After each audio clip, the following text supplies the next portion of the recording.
Good morning, everybody. I can see that the early birds are already coming into class on time. That's good. We are on 11 a.m., but we will just wait for everybody to be able to log on and get comfortable. Thank you very much for all of you for joining us this morning, speakers and delegates as well. It's really good to see such enthusiasm for the topic of discussing kind of women in transport, women in driver training on the eve of International Women's Day tomorrow. Just a few housekeeping things before we start. How we tend to run these webinars is if you have any, it seems obvious, I know, but if you have any questions, you'll see in the bottom or the top bar, wherever it appears on your screen of the toolbox, the Q&A button. Pop your questions in there throughout the webinar, and myself or Olivia or Sara from the DIA team will try and pick those up. If you want to chat amongst yourself or leave comments, that can be done in the chat function, and we'll pick that up as well. But if it's a direct question you need to ask us, put it in that Q&A, because we'll be keeping more of a weather eye on that function. So if things occur to you, we'll try and pick them up and insert them in the chat as we go, but we might leave the majority of questions to the end of the chat. So I think we're at a good number of people to kick off the webinar this morning. Yet again, thank you so much for joining us, everybody, this morning. I know we're all busy people, particularly ADIs out there shuffling pupils and everything else at the coalface of driver education out on our roads. Just to briefly introduce myself, who'll be chairing this session, I'm Carly Brookfield. I'm the Chief Executive of Driving Instructors Association. With me today, I've got Sara and Olivia from the DIA team. But I'm actually going to let everybody introduce themselves very briefly, because they know their CVs far better than I do. So shall we kick off with, well, as I mentioned you all, and you sat right in my eye line side to side. Olivia and Sara, do you just want to introduce yourself briefly? Okay, I'll jump in first and I'll get it over and done with. Okay, I'm Sara. Lots of you may know me. I became a driving instructor in the year 2000, built up a very nice local driving school. We had franchised instructors of around about 30. Then got very interested in coaching, joined up with the word that we're not allowed to use anymore, Try Coaching, and I was with them for about 12 years. Now happily working with the people at the DIA, who are fabulous people to work with, and really enjoying it.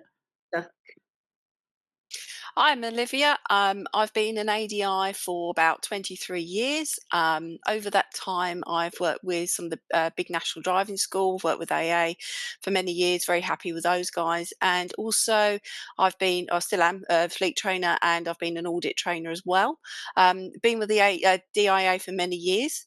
Very happy, very varied role as a training manager. Get to help lots of people, lots of members, as well as doing like the training and the courses and things. So watch this space, lots of exciting things to come.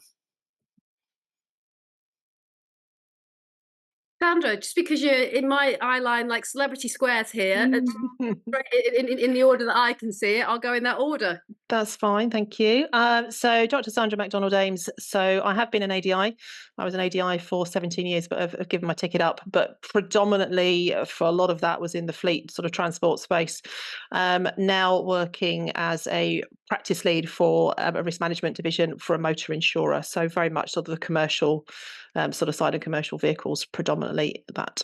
So that's me.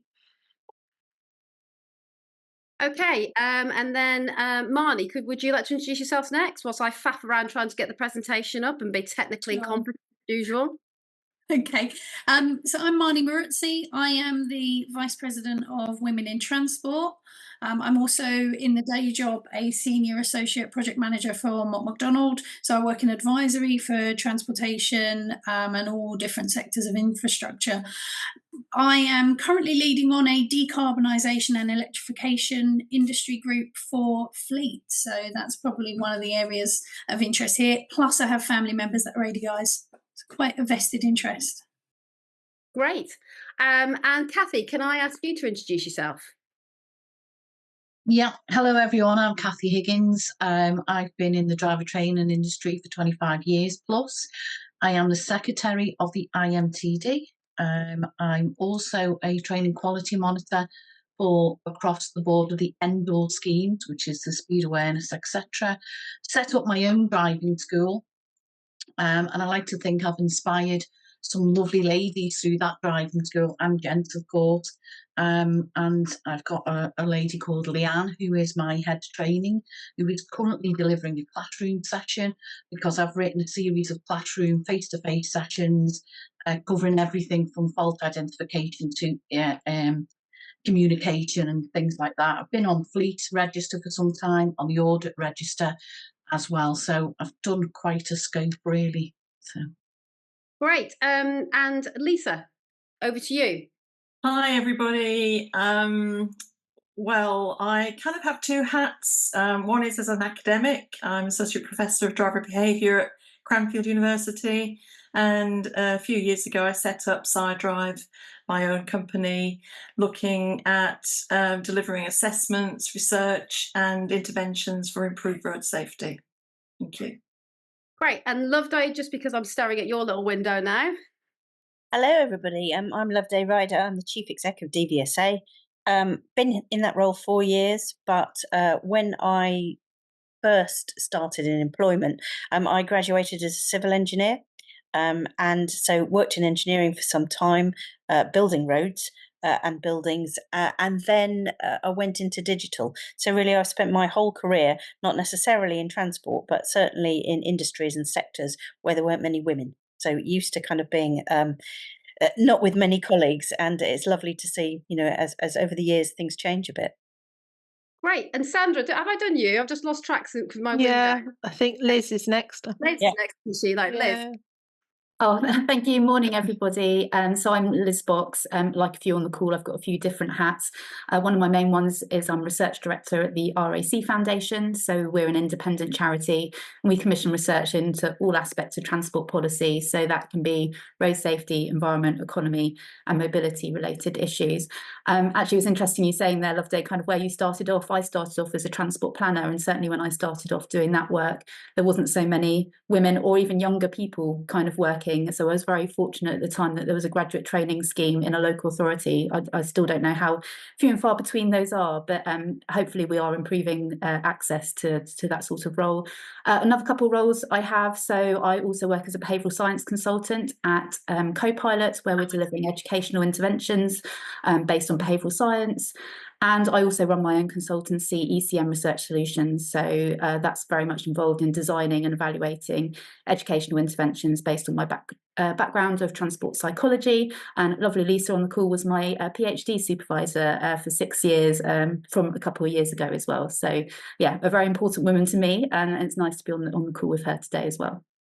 Thanks very much for that. I'm very much the wolf in the pack here in terms of driver education experience, because I had none until I came to DIA in 2012. My background is actually marketing and communications, mainly spent in the city as director of the private and investment bank.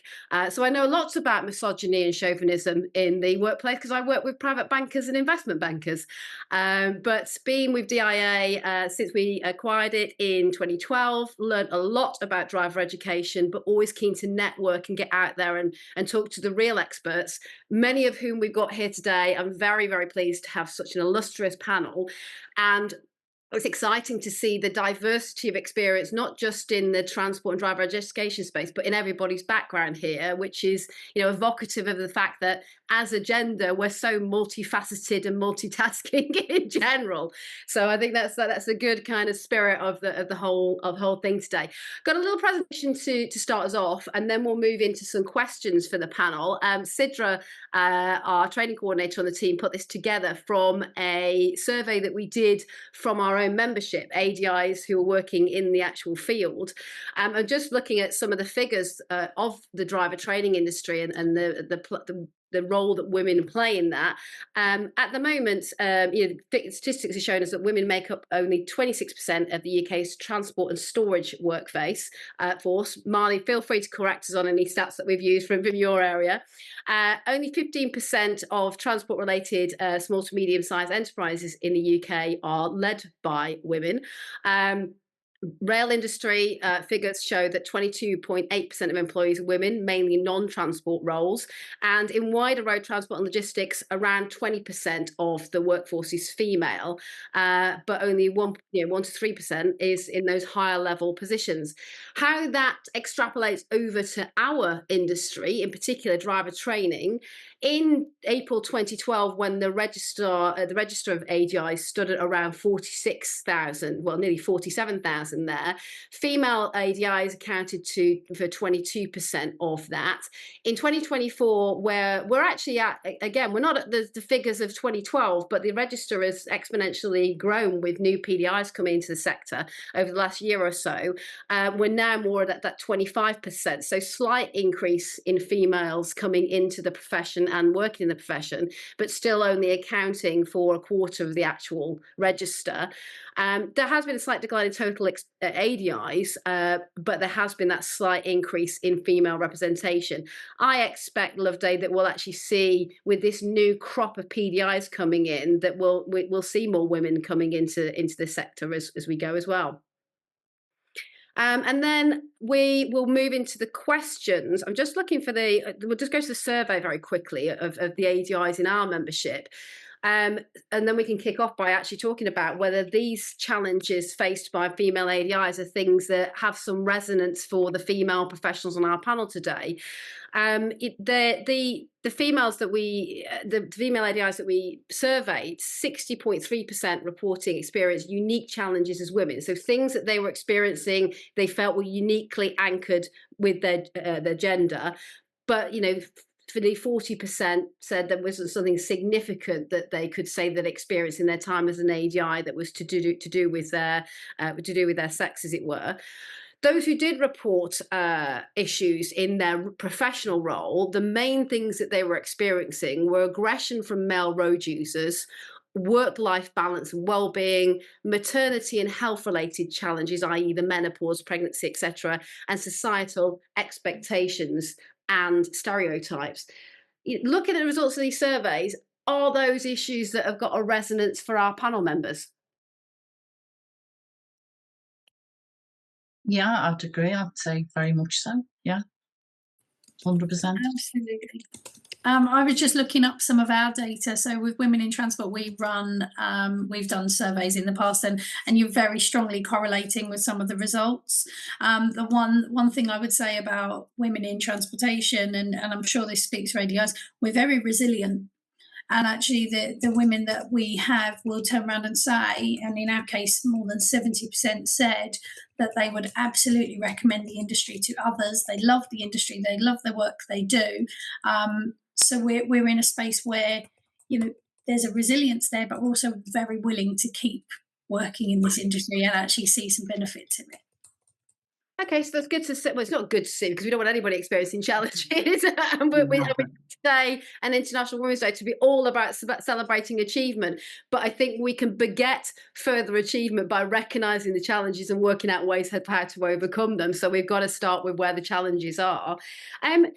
Kathy, Sandra, Olivia, Sara, those of you who's actually worked at the coalface of driver training itself, did you experience, in terms of challenges with not just male road users but colleagues in the sector and pupils, have you experienced in your career differences in attitude towards you as a female trainer?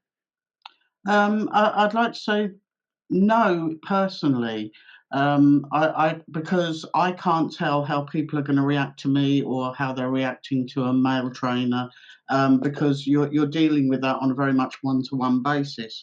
But when I was a driving school owner, we would often have people ring up asking specifically for a female instructor. Yeah. We never had people ringing up saying, I specifically want a male instructor.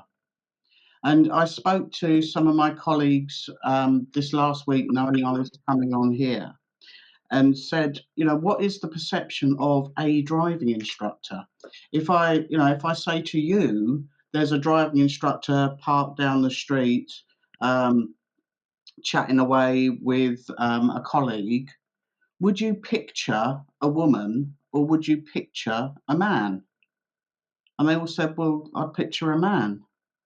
And then when I said to them, okay, so if I said to you, a driving instructor had got into problems and they were up before the registrar because they'd had penalties on their license, are you picturing that person as a man or a woman?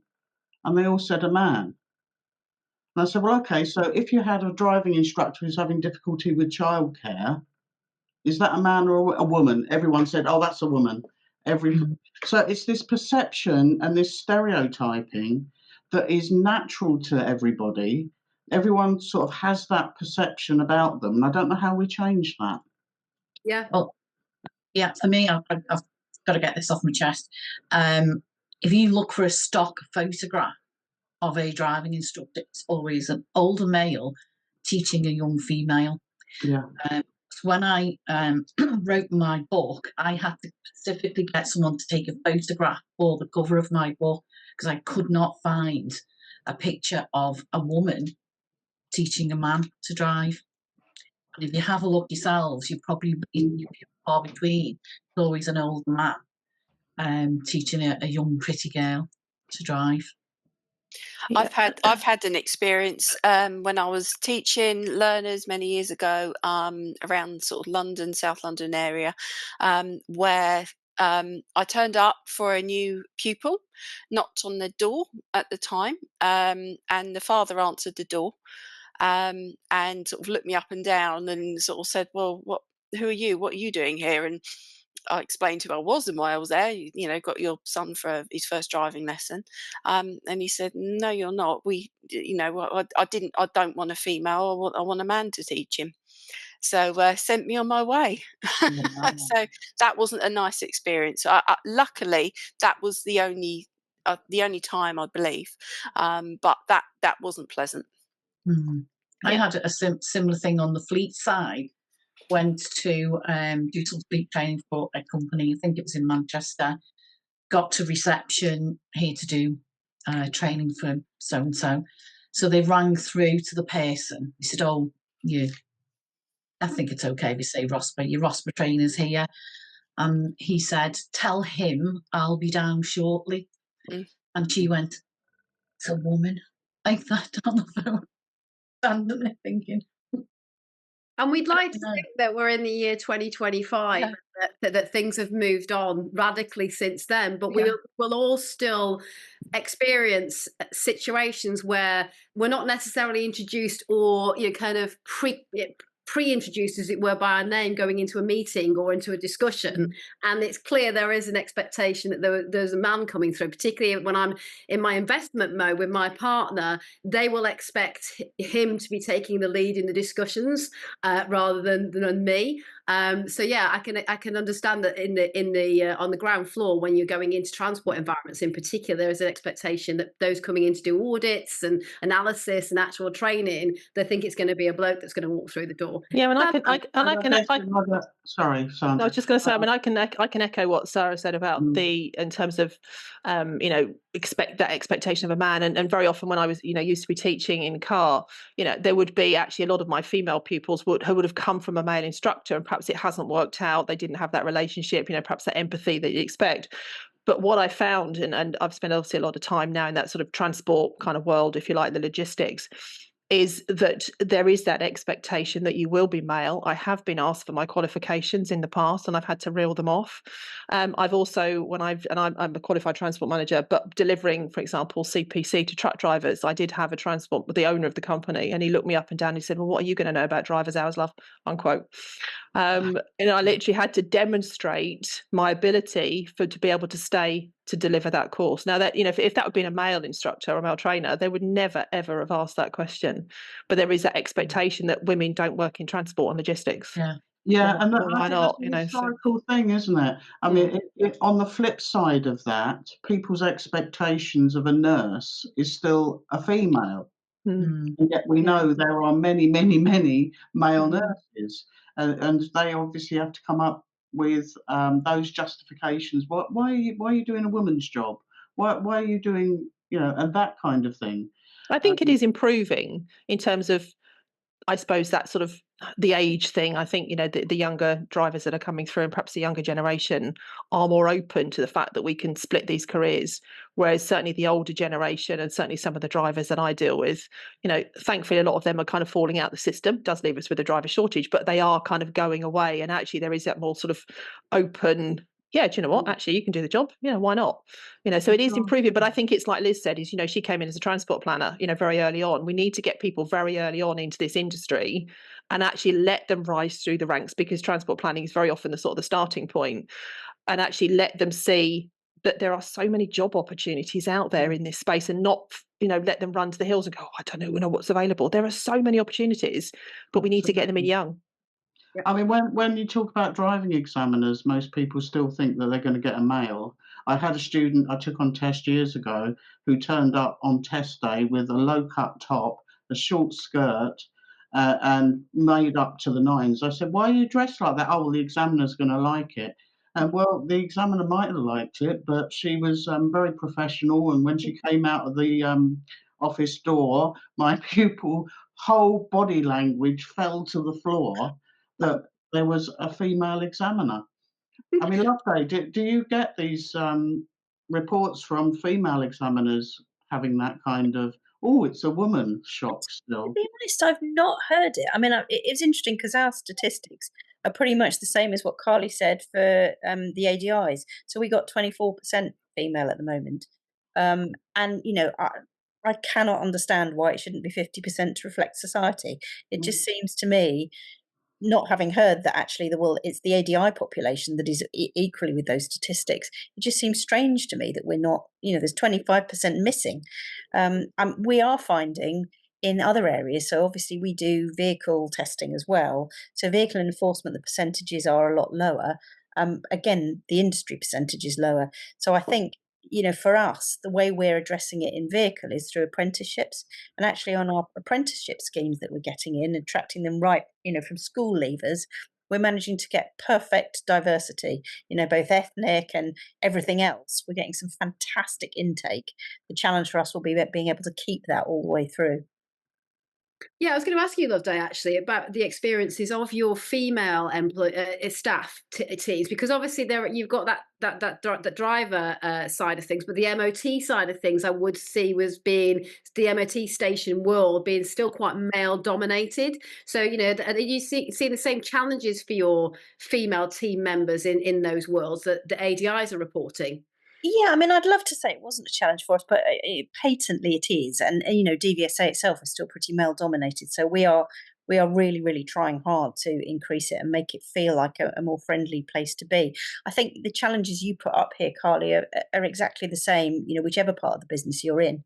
But I think it's the aggression thing that the examiners were particularly reporting, and remote working. So as you will know, a lot of us working overtime at the weekends, sometimes in quite remote locations. And if they've got to terminate a test early, one of the things that most often is something that makes female examiners feel particularly vulnerable is that sense of, well, if they're going to have to terminate for public safety grounds, they're then stood on the side of a road somewhere with some potentially very angry people. And the other thing they don't like is where it's a private runner coming up and the person in the back of the car, they don't quite know who they are, and it's not the ADI, but it's some bloke and his friend.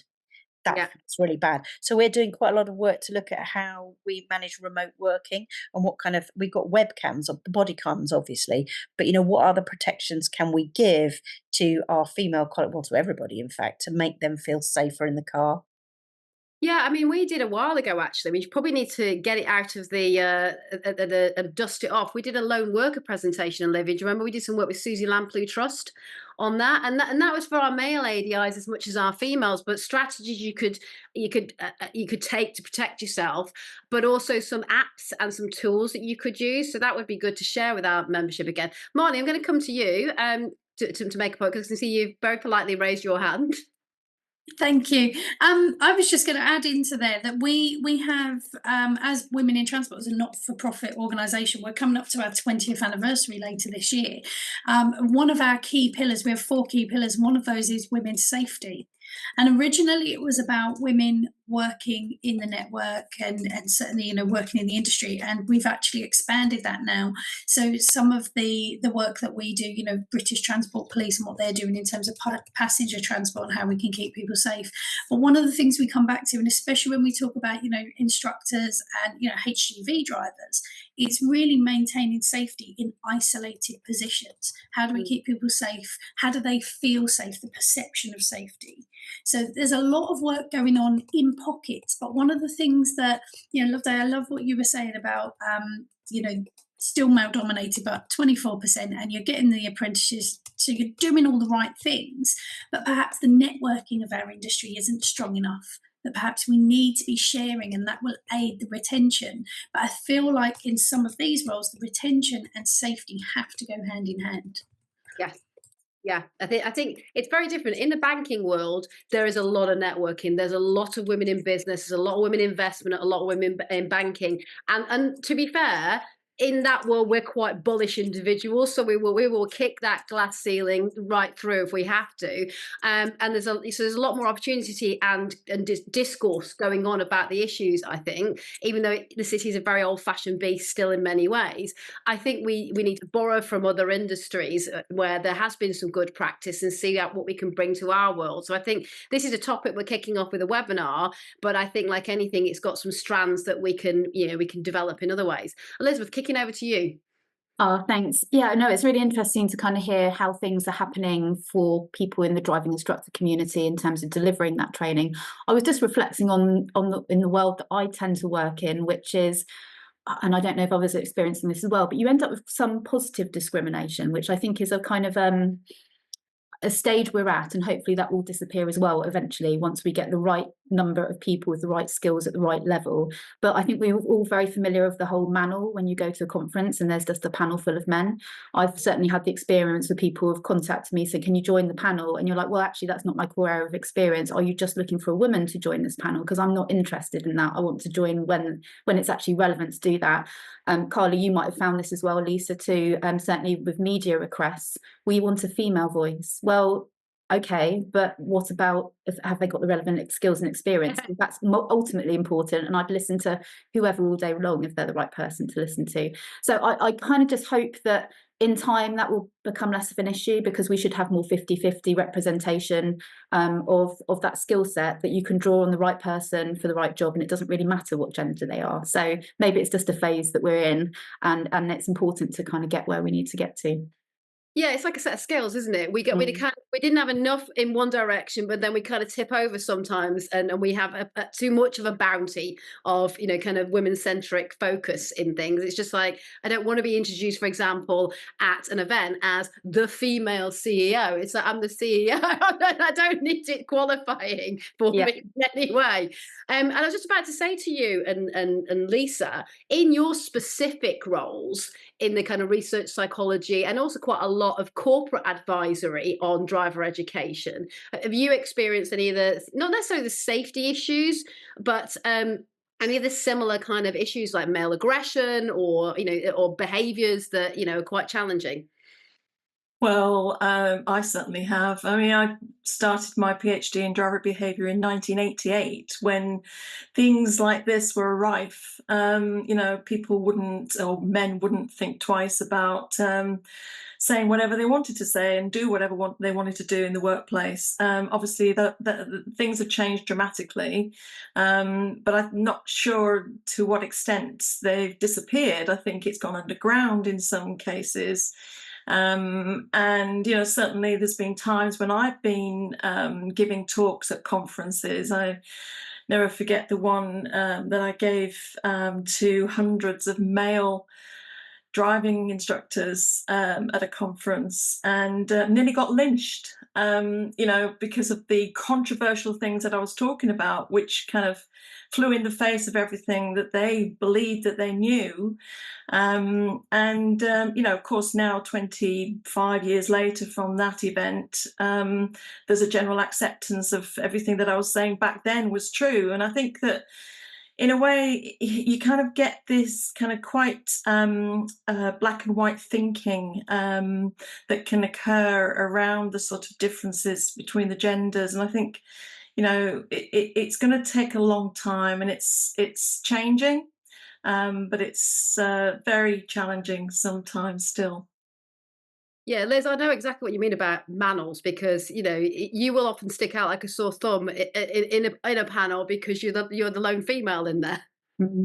Yeah, and I was just reflecting on, I think it depends on what sector you're working in. So, and I wonder whether more women end up getting drawn into road safety and education because maybe that's a more natural skill set or focus, but also because it's more welcoming than something like engineering, which is, there's different conferences I go to, and some of them it's 50-50, some of them it's 80% women, very few men, and then some of them it's 20% women, particularly on vehicle technologies. That's still very skewed towards sort of men getting involved with that. So I guess hopefully over time we can equal it out, but it just depends on the focus and kind of how friendly those environments are and whether you can engage on that, I guess. Yeah, I chuckle, Lisa, when you mentioned about it's gone underground a little bit. They won't say it to us now, but it's almost worse, isn't it? Because you're thinking, I know you're thinking it, and we're provocateurs. Actually, some of us sat here will actually say, I know what you're thinking, and let's talk about it. But it almost sometimes makes it hard to talk about if they're not actually saying it. If they say it, you can haul them over the coals for it in a way. It's useful being a psychologist, I think, occasionally. Yeah, I was just going to chip in, Carly, and say that if you look at the Department of Transport at the moment, it's actually uniquely female. Yes. You've got a Secretary of State that's female, you've got a Roads Minister that's female, you've got 2 female permanent secretaries, my boss is female, and until very recently, the chief executives of the 3 roads motoring agencies were all female. And it's astonishing at top level. But then we don't seem to be getting that coming up from the bottom. And I think if you could get it both ways, we would eventually get there. But I echo what you say on panels, Carla. The other thing that I'm noticing, and I hate thinking it, but I do, there's this little cynicism in my head, is on awards. I've been to a few award ceremonies lately, and you'll get a shortlist which has got 3 men and a woman on it, and you know who's going to win. And it just sometimes feels that the balance of that has gone just a little bit too far, because it feels like we're trying really hard at the moment, and I would really welcome it when it sort of came back and felt a bit more settled and natural in the middle ground. There is an amazing scene in an episode of Fleabag where Kristen Scott Thomas goes to town when somebody thanks, congratulates her on an award she's got in business, and she describes it as the children's table of awards. And it's so accurate, for whatever sector you've been in, at some time there has been an award that's just for the women, and this is yours. And sometimes separate awards ceremonies all together. And you're like, I've always rankled against things like the Finance News, whatever, top 100 women in finance. It's kind of like, why don't we have all riders of all genders, all together? That would be better because they're all doing the same job, a lot of them. But yeah, that children's table of awards was something that really stuck in my mind. It's a very, very funny scene, so watch it if you haven't had the chance already. Going to another specific challenge of being a female in any role, it's about the balance, isn't it? Whether you have children or not, or you're still juggling something, but having children and pregnancy and all those kind of things and childcare is an issue for most females in the workplace, and very much so for driver trainers who have to be out there in a physical location and don't have a remote working option to their role. Is this something that you experience as a challenge, and you can still see women in your employer that you work with struggling with that particular challenge? I think it depends on the sector that you're in. I mean, and from my point of view, and it was one of the reasons I originally became an ADI back in 2007. I'm a single parent of 4, and they're all now grown up, but trying to fit actually having a job around juggling that with school of, an 8-year age gap between the 4 of them was difficult. And actually being an ADI suited that really well, and being my own boss, and I could do what I wanted when I wanted and fit around all of that. And interesting enough, I had a conversation with my mum the other day, and I was saying, actually, my career has only really taken off because now the kids have gone, but also is it because I've had to go and get, extra qualifications to kind of justify myself in an insurance industry, whereas actually I probably wouldn't have been accepted. And it's only really flown since I went down the academic route, and they've gone, oh, actually, you do know what you're talking about. But I've had to kind of get that validation, but I don't know whether it's because I don't have that kind of responsibility with the kids, or a combination of both? And I genuinely don't know the answer. But I think it does depend on the sector you're in as to how you can fit it in. I'm lucky I work from home now, so it doesn't matter, but it is hard. Liz? Yeah, I think another thing I was going to raise was, I guess I'm one of those sandwich generations at the moment. I've still got under 18s at home, but I'm also looking after elderly parents, and we know that women are taking more of a care role and responsibility than men. I think in terms of parenting, obviously depending on the family structure, that things are equaling out a lot more on that sense, and it's great that we get more support for paternity leave, etc. But I just wonder that caring into older age, it tends to fall more on women, and I think that's also something else it's worth bearing in mind.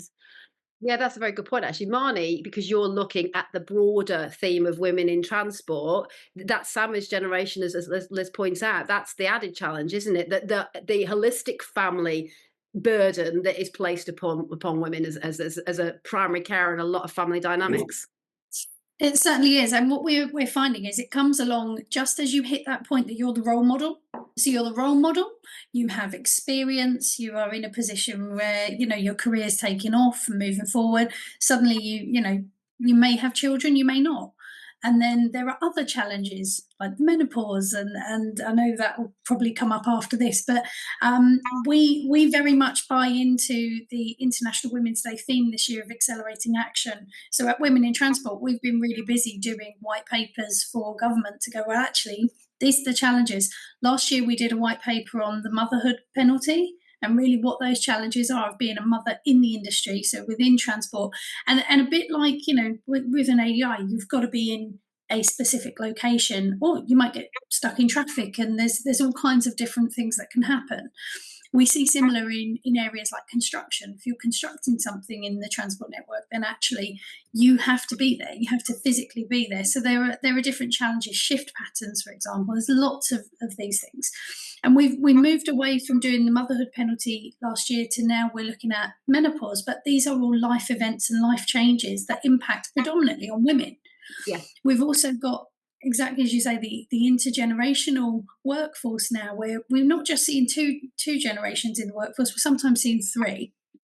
But as Elizabeth said, sandwich generation, yes, elderly parents and children, and it's all, pardon the pun, but car crashing together. Yeah, and I think if we could have positive things that we can do to address some of these issues, we might be able to switch that dial from the 25% towards more like the 50%. And again, borrowing best practice from other sectors in terms of being able to attract women to the sector by, presenting the flexibility of the sector, which, as Sandra mentioned and others, driving instruction offers a degree of flexibility. So that's why it can be attractive to women, but it's got to be a support. Just because you've got flexibility doesn't necessarily mean you've got support, and I think that's something that we certainly need to look at. I'm gonna kind of bugger the order of my questions, as it were, because we've mentioned the M word, and we've mentioned the menopause, and that does have a significant impact on us as females at that stage of life. I turned 50 like a couple of weeks ago.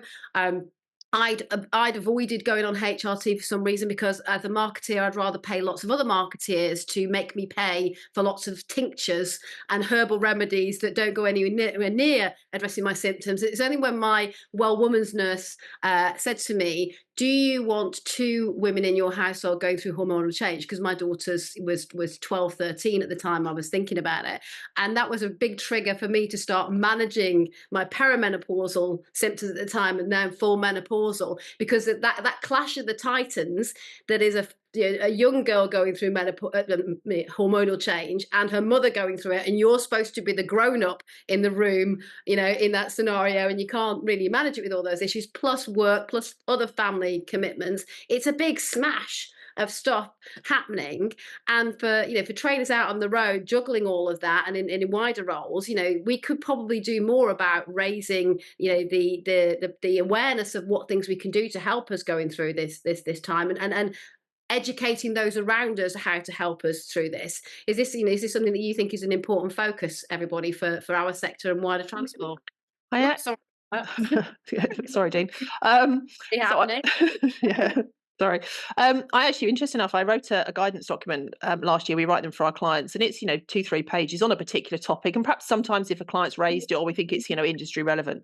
So we wrote one on driving in the menopause, in terms of how it affected people, in terms of perhaps I hate to say, but that little bit of brain fog that you might get, and you're not looking necessarily at junctions, you're distracted, all those different kind of elements. And we put this into this, well, I put this into this document as someone who kind of, I hate to say it, sailed through it without even noticing the menopause had happened. So, not to be smug, but we wrote it and I'd written it. So I thought, yeah, okay, I'm fairly justified. I had one kickback. It went out to all our commercial clients, all our public sector, and also our higher education clients. And we've got a lot of universities. And the one kickback we got actually said, and they were very, very kind of to the point, that we were doing a massive disservice to women by raising this as a point, and how dare we highlight it. Now, when I did some digging, this actually came from someone who was about 25 years old and female. What? But I was staggered that the kickback came from someone who went, how dare you do this? And I'm thinking, well, I'm kind of quite justified to write this, having been in that situation. But they were very, very annoyed that we'd written this because it was doing women a disservice. I'm going straight over to Marny for this one. I'm interested in what her view is. Yeah. Do you know what? There is a saying that I use that and some people disagree, but quite frankly, sometimes women are not kind to women. And sometimes, we have different opinions. So for every woman that's on this, these kinds of calls or having these kinds of conversations, there are other women that are just like, no, leave me alone. I don't want anything to do with that. And you know what? That's fine. But we are tolerant of others' views, and we politely ask that others are tolerant as well. So we carry on doing what we're doing. And if I can go back to this, obviously I mentioned the M word, so I'm sorry, but I am 42, and the biggest word for me right now is denial. I watched that Davina show. I saw those symptoms on that screen, and I wanted to run a mile. I have no time for any of that. I have children. I have a job. I have, my Women in Transport role is a voluntary role on top of my day job. So I'm busy enough, thanks. I don't need any of the symptoms. Don't need any of this. But the reality is, it's coming, so I may as well embrace it. And I pretty much kicked off a round table in January saying exactly that, going, look, I'm still in denial, so you guys, I'm going to learn more from you than you are from me. And I think this is where we have to, there are going to be people that disagree with us, and there are going to be different opinions, but quite frankly, menopause has come out of the box now. It's not just something that happens to half the population and we don't talk about it, because quite frankly, we're more educated, science, medicine, it's all moved on. Why on earth shouldn't we be talking and supporting each other better? Loveday, I'll hand over to you. Yeah, well, I'm there. I'm in it. I have been for a few years now. I've got my HRT, and goodness me, there's a lot of us around our exec table who are in the same situation, and we've really made sure that we talk about it. And when you first start, it feels a bit embarrassing. And I think our male colleagues in the room also, there's a bit of, I wish you wouldn't talk about it. But actually, the more you do and the more you go through it, a lot of them have got partners going through the same thing. So actually just seeing us have a laugh about it and tease each other when we can't, you learn, don't you? There are 3 points I want to make. Never do that, because you won't remember 3 by the time you get there. It's just learn all these things. And we have a great laugh about it. And that has helped so much, just kind of take the edge off it a bit. And I'm very hopeful that, people who are coming through will see that and think, yeah, okay, this is fine. It is dreadful, but at least we can have, a bit of solidarity in discussing it. I think so. I mean, it was an important breakthrough for me to actually, I started HRT and then gone off it because it didn't have an instant effect about 2 years ago with my absolute impatience. But then when I found the brain fog, because that was the most annoying symptom for me, I could just about cope with hot flushes and other changes. But the brain fog was the biggest trigger to go on it and stay on it for longer, to give it a chance. Because not being able to find words even, and I think it was Louise Minchin, who used to be a breakfast TV presenter. I remember that having some resonance when she said, as a newscaster, not being able to find certain words is a bit of a professional hazard. And that's when I knew it was time to crack open the gels and the pills. But yes, and I haven't regretted it ever since. I've had no issues with it. In fact, estrogen, who knew how much of our lives it actually regulated in our biology, and how much it can improve you overnight when you go on it? Probably Liz knew that fact, because she's maybe done some research in the area, which is going to be my next question. Oh, thanks, Carly. Well, I was just going to say, and I'm sure you did this as well, Lisa, when we were looking at what we were going to discuss today, was having a look to see, is there any research out there on the impact of hormonal change, particularly menopause, on our ability to drive safely? Lisa, you might have found something completely different, so do correct me if you found something different to this. But obviously, as we've all discussed, menopause in particular, we know it's going to cause sleep disturbances, that whole waking up at 3 o'clock in the morning that so many people experience, and then are surprised, and then everybody has the same thing. Brain fog, particularly anxiety as well, anxiety increasing. Frankly, I haven't started myself, but I have friends who have definitely gone through all of that. So, and how important and how that affects their day-to-day life and living, and what impact that might have on your situational awareness and potential decision making. So I couldn't see that there was any research, which actually probably shouldn't surprise us. Many on this call would have read Caroline Perez's book, Invisible Women, where we know that actually all research typically is done on men. So the last bit is typically on women. But in terms of what effect does that have on our driving ability and potentially safety risks and self-regulation, I mean, we know typically women are better than men at self-regulating. They're much more likely to make errors whilst driving, whereas men are more likely or more prone to having driving violations. But there doesn't seem to be anything specific on those hormonal changes. But hopefully, if we get more research in the future, we'll be able to understand that a little bit better. Yeah, I had a question because I've been fascinated by it. So, Lisa, are you aware of any specific research into this area? Well, it's interesting. I didn't do a recent research interrogation of the databases, but I did about a year ago, and exactly as Liz said, couldn't find any evidence that menopause had an impact on driving behaviour. And actually, the reason I did that search was because male colleagues of mine wanted me to write a feature about it. And I'm a little bit old school in this regard, I guess, because I come from an era where when women talk about hormones, it can be used against them. True. And I'm kind of a little bit wary. I remember going for a job interview, a job that I actually got, not telling them that I had a 1-year-old child, knowing full well that had I told them that I wouldn't have got the job. And I was even challenged after I'd been offered the job. So I'm very cautious about talking about this, because it has been some of the reasons why women have been prejudiced against in the workplace. But at the same time, we do need to be cognizant of any potential impact. I mean, for me, the hormones that men have, the aggression, the testosterone is much more of a problem than the estrogen. Lisa, I don't want to make it specific to female hormones. Do you think there is a gap to be filled by some research specifically on the impact of hormones on driving performance? Because God knows there's quite a lot of that gets funded in terms of road safety research. There's some really good stuff that gets funded, but we've seen some pretty rubbish projects. If you guys thought that was, because it's an area that piques my interest, I would definitely get behind a research project into hormonal impacts on driving performance. If you two experts in the field of research thought it was worth pulling together something to maybe make a bid for some research in that area. Yeah, provided it doesn't focus just on women, most generally, yes. Yeah, I'm interested in what happens to men, what happens to women, people who are hormonally transitioning, and whether there's any impacts there. I know that falls into the buckets maybe more so on medical interventions and how they can impact driving performance. But I think it's a very interesting topic, and clearly there are impacts in performance in every stage of either gender's life, and if they transition as well. And I think it's something that you guys would lead on, but I'd certainly back you if you wanted to bid for some funding in that space, because I think it's a big gap.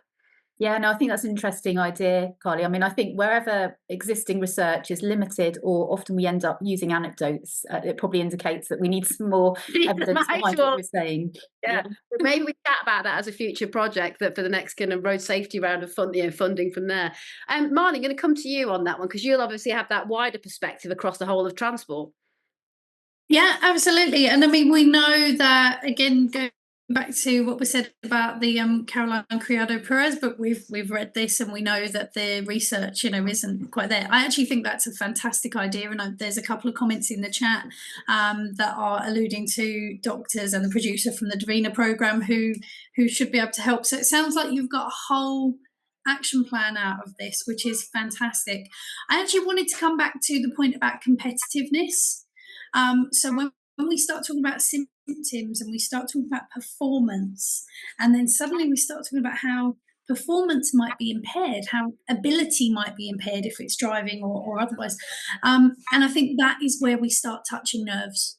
And certainly in a space where we're working with lots of men, I've failed to find a woman that doesn't say we work with some awesome men as well. So I think sometimes we have to be a bit careful and make sure we're inclusive with the wonderful people that we do work with, and some of those are men.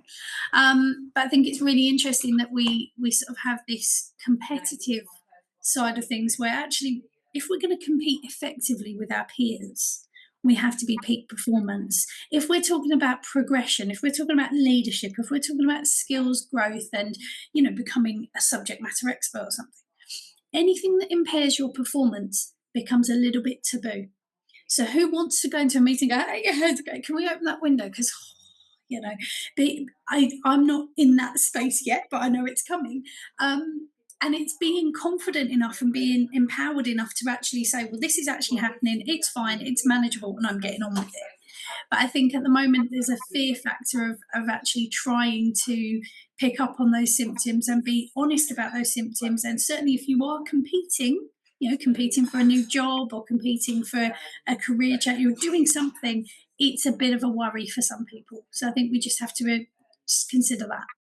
Yeah, no, I think it's a Pandora's box of subject, isn't it? I get the fears about discussing it. I say exactly what Lisa says, because it can be weaponized, particularly the menopause. But I think we've got to have a better understanding of how it impacts performance in the workplace and obviously in driving, so we can tackle some of the very real issues that people are, And as I said, I think it's a very useful point that Loveday made, that having discussions as a group of women in the workplace about it, the men in the room might feel uncomfortable, but they can also learn something about how to support their partner at home. Although they don't necessarily use the word support, I think words like avoid and other negative words would come into play there.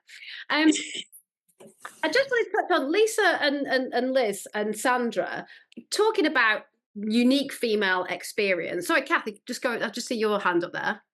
Yeah, I was just going to make a quick comment, really, because I think I've been really lucky, because I'm 62 this year, so I must have been through the menopause, but I just did not get any nothing. So there must be other women out there like me that just somehow swerve the whole thing and come out the other side. Yeah. So you've not missed out on anything. Sorry. Okay. You've not missed out on anything. No, I know that, but I feel really embarrassed thinking, gosh, none of that happened to me. And so if the research is going to be done, it needs to be quite widespread, not just the women who have experienced really negative things. What about those of us who didn't quite get any of that going on? So yeah. Yeah, I think it's an interesting point. We need to look across it, and I think what I'm talking about the hormonal research is, cradle to grave. Girls who have problems with menstruation, people who are going through IVF treatments, people, as I said, who are transitioning from either gender. It would be interesting to look at that entirety of hormonal impact and the different characteristics that are exhibited because of hormonal changes like testosterone on young male drivers, that kind of thing. Segueing neatly there to characteristics of drivers, Lisa, Liz, Sandra, what are some of the characteristics that we see of female drivers typically from your research? And is that changing over the time? Because we can have an old-fashioned sense of a female driver being underconfident, nervous driver, slower in the learning process because of that, maybe that nervousness and that hesitation. But then we start to see later, press coverage of the girl racer phenomenon starting to be a thing, and more aggressive female behaviours in driving. What are some of the major characteristics of women when it's in terms of learning to drive and when they're licensed? I suppose from my point of view, because my research was actually with police drivers and I didn't do sort of a gender split on that, so slightly different. certainly when I was teaching, I tended to find that the female drivers, they took longer, but they turned out to be sort of better, more rounded drivers, if you like, as you would expect. From, I suppose, a commercial point of view, because I've got access to lots and lots of claims data, we don't actually split it by gender, and it's not something we've ever looked at, although that's not to say we can't, because the data's there. We've not said, actually, do you know what, our female drivers, for all our clients, are better or worse. I've tried to do it on a couple of occasions, and actually the companies kicked back and said, no, we don't want to be sort of gender specific, because it's discriminating, if you like. So they didn't want to look at it. But yeah, it would be an interesting topic, I think. So Liz. Yeah, no, that's kind of interesting to hear your experience on that, Sandra. But I think what we know from the research is that women tend to be more risk averse than the males. And we're talking about obviously averages here. I mean, there's obviously a huge amount of individual difference, but when we kind of look at it at population levels, they're more likely to be risk averse, more likely to be rule compliant, less likely to engage in aggressive driving behaviours, so they typically have fewer high speed or alcohol fueled collisions as a result of that, and they're also more likely to have, as women, we're more likely to have issues at junctions that the men are as well, due to sort of a difference in risk differences. So yes, statistically, we know that women are safer. We know that is particularly important for younger women versus younger men. And obviously, we've talked about some of the hormones that kind of come into that. There's some evidence that younger women tend to take a little bit longer to learn to drive, or more hours to pass. And I don't know whether the instructors on the call would sort of bear that out from their own experiences. But it's difficult to know, is that an issue of confidence, or is that an issue of skill? So that there's some interesting things there. Are they more likely to be nervous at test? I'd be interested to hear people's thoughts on that. And I think it all comes down to thinking about competence and confidence, and sometimes the two things don't align, and we see that particularly young females. Some of my research work is particularly looking at educational interventions, and we know that men and women at a young age certainly react very differently to different interventions. The traditional kind of safe drive, stay alive, testimonial performances, those were much more impactful for women in terms, and potentially even saying, actually, I don't want to drive, this is also awful, I wouldn't want to even fathom doing it. Whereas young men, in contrast, were much more likely to dismiss the messages, think they weren't relevant for them, thinking that they're kind of a really good driver. So yeah, there are gender differences, and there's quite a lot of research. I'm sure Lisa will be able to give much more detail on that as well. In terms of the girl racer phenomenon, I think you mentioned, Carly. I mean, when we look at the data, it looks like we are getting a few more speeding offences from younger women than we kind of used to, particularly under the age of 25.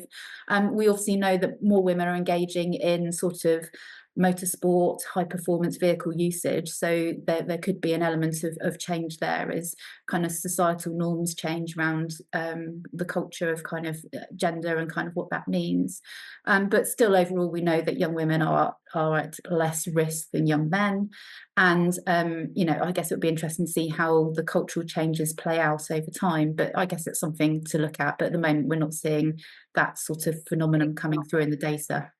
Cool. Lisa, any comments on that in terms of the characteristics of female learners and drivers? Well, Liz is the expert on this now with the PhD to, show that she's very up to date with the way things are. I just wanted to add to that to say that I've been working with fleet drivers for many years, profiling fleet drivers, and women, obviously across the board, exactly as Liz has said, don't exhibit so much aggression, have much lower levels of thrill seeking, and much better kind of levels of cautious behaviours, and clearly much less likely to be involved in a work-related collision. So I think that in terms of thrill seeking, there perhaps is a little bit of a trend I've seen with thrill seeking coming through in the work-related driving context, and I think that's kind of typically what might happen as women join the sort of, workplace that, has been a traditional hold for men. And I think the other point that I'd like to make is about older women who perhaps have been in a household where they've not been the main driver, and they may have less experience than their male partner, and often what we see is men tend to die sooner than women do, and then we have an issue where women, older women, are not being able to feel confident in their ability to drive. So I think there's a real, especially with the demographic change, I think there's a real gap that we need to fill to support older women for making sure that they're independent and retain their mobility for as long as possible. No, I think that's really, but I was just about to ask, is there the widowed woman phenomena, as I would put it, is something that my own mum experienced as well. And although we know that older drivers can self-police quite a lot to kind of de-risk them in certain scenarios like motorway driving and nighttime driving, which is the two things she avoids, we do have instructors who will say that somebody will have come to them for more training because they now got this car that they haven't driven because the husband took the driving role on more, and maybe they need a fresher. But that's the women who are proactively coming for that development. There's also a lot of women who police themselves to the point that they won't drive at all, and then that can increase their isolation, can't it? Liz, I'll come to you on that.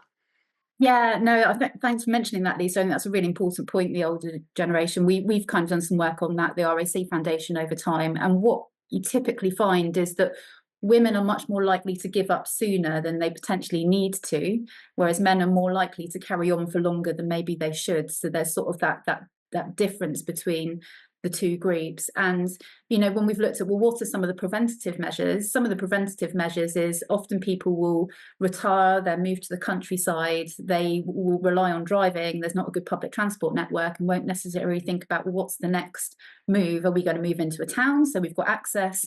And often that second move never gets made. So somebody, as was described, somebody typically gets widowed and then doesn't have that driving capability. So I think one of the things we all need to do, and actually it's something, when I used to commute into London all the time, I wasn't driving much during the week. My husband was driving to and from his job. At the weekends, I would drive.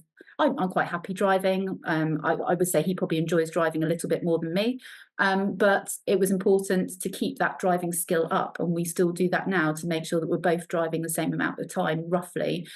Because otherwise, if you don't carry on, you're going to lose that confidence potentially, particularly on, we have people, particularly on an older age, that will say they won't go on a motorway, and that really does affect their ability to travel.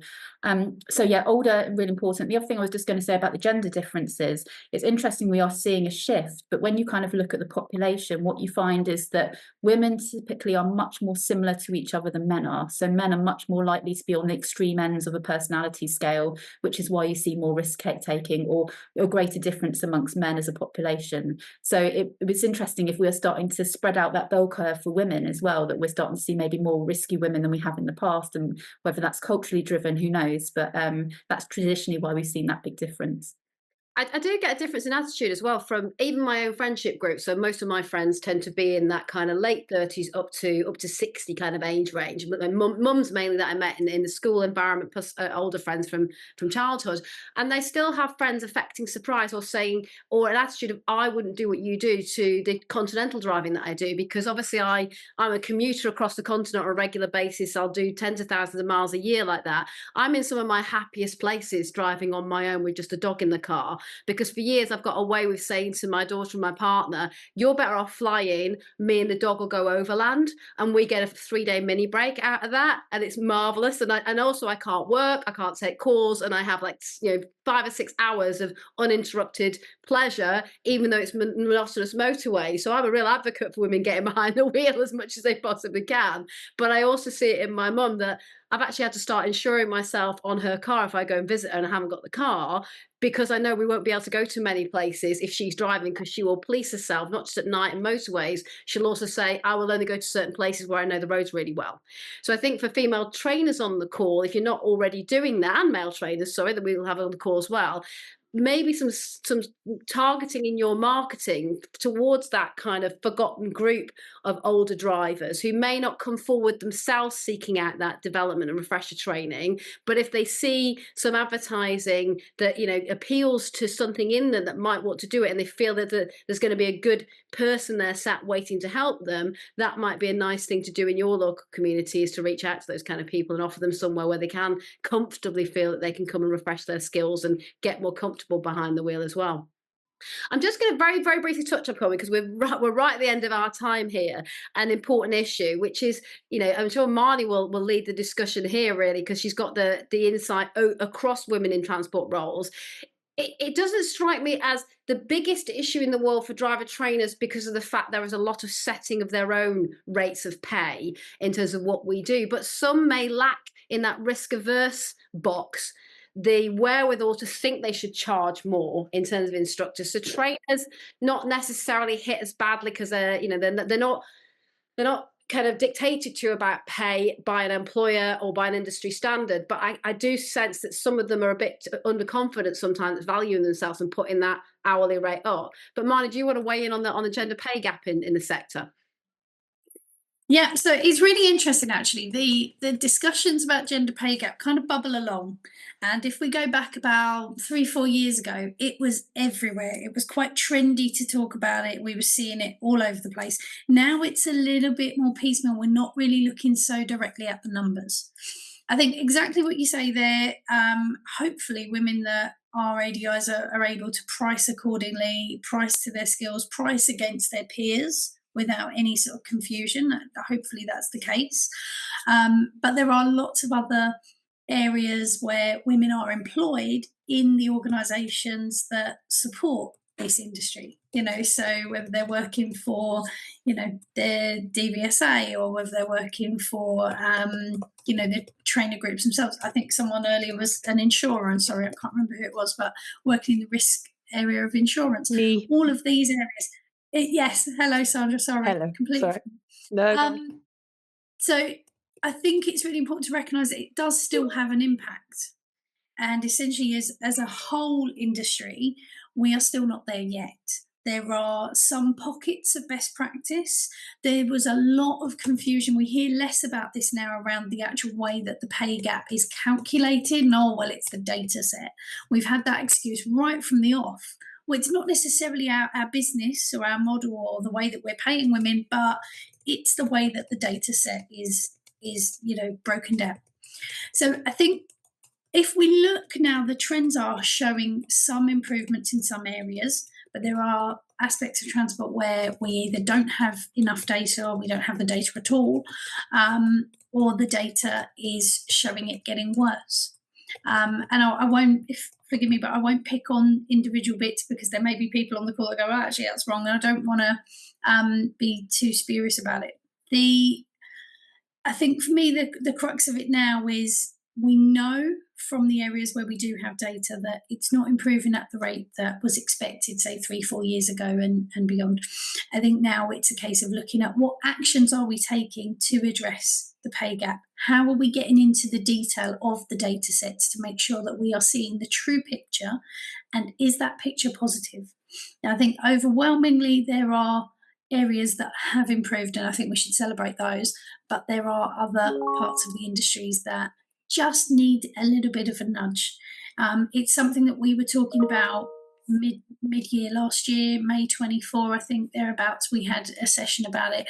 There's also, so our patron, Rachel Skinner, was involved, or is involved. She's the chair of the TEST group, the Transport Employment and Skills Task Force.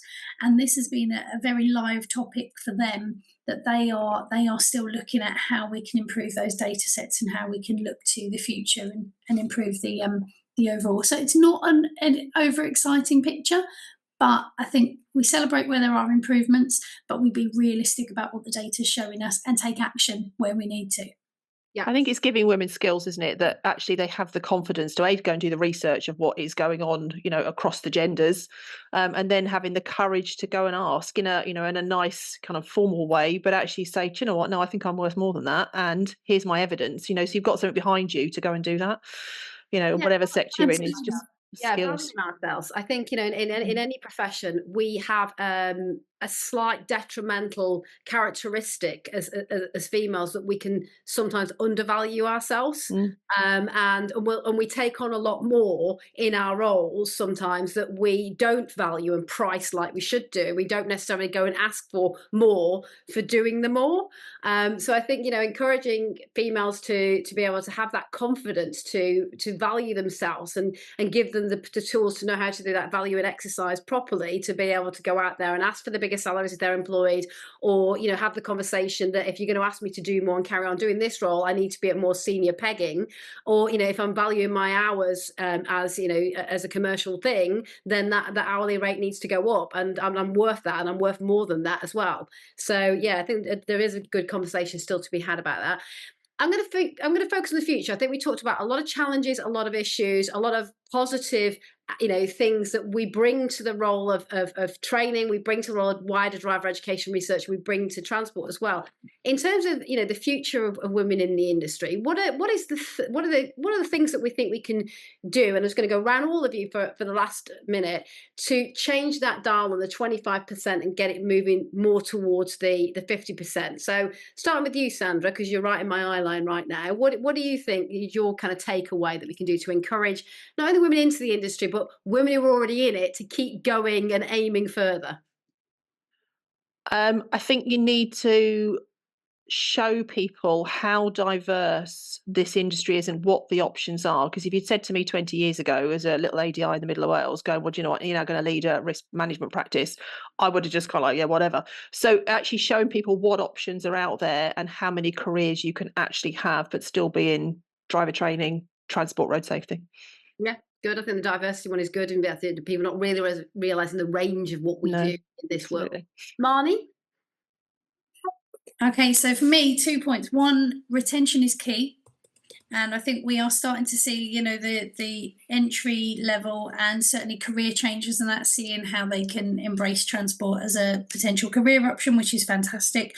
The other thing I would say is network is key. So network almost, is more important or as important as role modeling.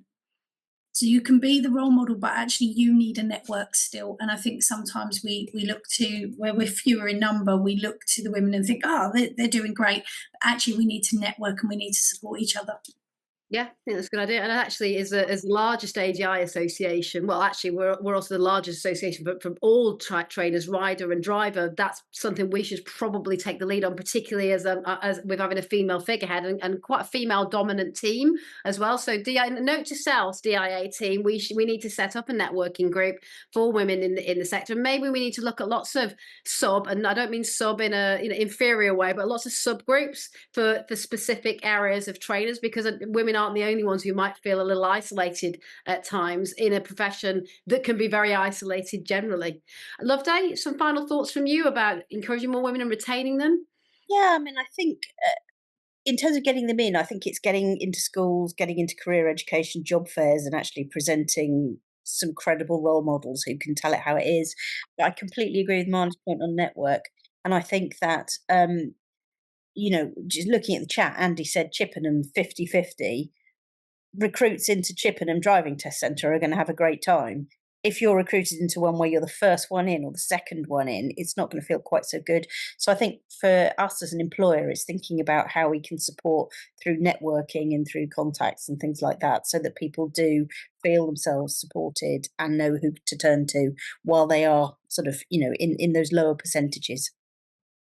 Kathy, takeaways from you in terms of encouraging more women or to enter the industry, but also to strive and thrive in the industry? Yeah, I think obviously it needs to be the right women and the right people coming into the industry, not just because you're a woman to come into the industry. But we need to look at women from other cultures and other religions as well. We're training a lady up now, and her culture won't allow her to be alone in a car with a male. So it's going to be a huge challenge for us when she takes her ADI exams, because the only ADI examiner we have in our area, as far as I know, is a male. So it's like, well, is her husband going to have to go on the test with her? So we're sort of just trying to to work that one out, really. So I don't know whether Loveday, you've got any advice for me on That's an interesting one, because we've been asked, since Saudi opened up driver training for women, we've been asked for more female recruits. Obviously, we accredit driver training, quite a lot of it in the Middle East, and they need more ADI trainers to go out there. But ADI trainers who are female are reticent to go out to Saudi Arabia, given it's only a developing attitude. Yeah. It's not there yet as well. So you make a good point on that one. I was actually out in Abu Dhabi last week, and on the flight back, I was reading about the first female in the region who had become a pilot. She'd passed her pilot's license, and there was more made of the fact she'd worn a burqa throughout training than there was about her achievement to be the first, kind of female pilot in her region. And it was just like, well, a competent instructor judged it was okay for her to be wearing the burqa during her flight training. So I think we need to worry less about that and applaud more the fact that she's, broken some glass ceilings here. But yeah, the cultural, issues for women in certain minorities is something we haven't even touched on in this subject today. So I think it's a really integral part of the discussion. So that's maybe the next stage of these kind of conversations. Liz, just because again you're in the right order in my celebrity squares as I go around. Okay, so I'm glad I wasn't last, because all the great answers so far, and there'll be nothing less to say at the end probably, won't there? But I was just thinking about my own experience when I left school and went to university and did a geography degree. I thought I'm going to be a town planner because that was something I knew about. I had no idea about transport planning. So as others have said, we need to get into schools and show them that that's a viable option and all the various options you can do from that. So getting there at an early age. I'm thinking for myself, I suppose over time, just having really excellent mentors over time has been absolutely important. So I think we need to, and this is probably key for women in transport, is making sure that when people get to a certain stage, they can give back what they've been able to have over time. And that helps move people on. So yeah, those two things, I think, for me. Segueing neatly on the subject of excellent mentors, Lisa in my island is below you in the celebrity square, so you can go next. Oh, thanks. So I guess my top tip would be to really help women to understand how to run their own business as an ADI. I don't think that women generally are confident in setting up their own business. So I think a bit more support around that would be really, really beneficial. Yeah, that's actually a really good point. Again, another subject within that we haven't touched on as well. I mean, obviously, as a multiple SME owner, I've experienced both attitudes towards me running a business, albeit with my partner, but they will sometimes talk to him in certain sectors rather than me. But I was classed as one of the arts A-level students. It's like I wasn't expected to go into the city. I was expected to go and do what I did, the history and politics degree, but then probably do something in the museum and gallery world. So I remember talking to ex-sixth form chiefs and being surprised what my career trajectory had been. And I didn't have the confidence in my early 20s to go and do that. But then, it kind of, when I got the right mentors and I got into the world and realized, you know what? This isn't that hard after all. I think people put a lot of mystery around, finance and running businesses. And actually, if somebody with common sense explains these things to you and puts it into a good context, then you can accelerate very quickly in that world. And I think that's, again, something we should be addressing and that's not just for the females. We know ADIs and rider trainers do struggle with the setup of the business and the maintenance of the business, and not just in terms of accelerating growth. Actually, the risks that they have in not looking after all areas of the business that they should, and the fact that they have to do all roles in their business and they're not necessarily trained in those roles. So yeah, I think that's a really good point, Lisa. I am looking around my screen, and Sara and Olivia, can I go to you two next? Yeah, I think for driving instructors, so many driving instructors come into the business and a mainly male attitude is, I love driving, so therefore I want to be a driving instructor. They're not looking at the teaching aspect at all, and it's not promoted as the teaching aspect either.